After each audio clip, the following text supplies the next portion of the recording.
आज के আমি আবার জয়েন করলাম যত ত্রিপুরা রাজ্যের ডিগনিটারিজরা আছেন মুখ্যমন্ত্রী উপমুখ্যমন্ত্রী এবং প্রাক্তন মুখ্যমন্ত্রী তথা রাজ্যসভার সাংসদ সবার হাত ধরে আমি আবার ঘরে ফিরলাম।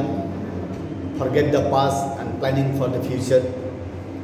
কারণ যখন ভারতের রাষ্ট্রপতি জনজাতিদের মধ্য থেকে হয়েছে সেদিন থেকেই আমি চিন্তা করলাম, yes, the India is unique. যারা পিছিয়ে ছিল তাদেরকে ফ্রন্টে নেওয়ার জন্যে ভারতীয় জনতা পার্টির পক্ষে সম্ভব ভারতবর্ষে, ওইটাই চিন্তা করলাম। এই জন্যে আমি আবার আজকে যে পলিটিক্যাল ক্লাস বা সাংগঠনিক একটা বৈঠক এটা শুনে আরও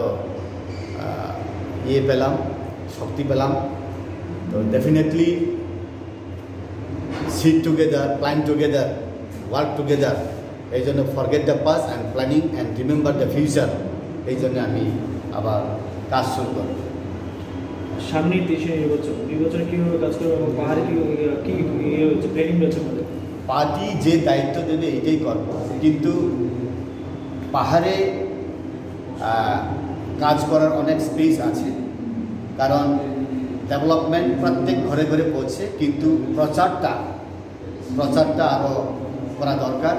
কারণ বিশেষ করে পাহাড়ে এখন জলের সুবিধা না থাকা সত্ত্বেও কিন্তু ঘরের সুবিধা আছে, রেশনের সুবিধা আছে।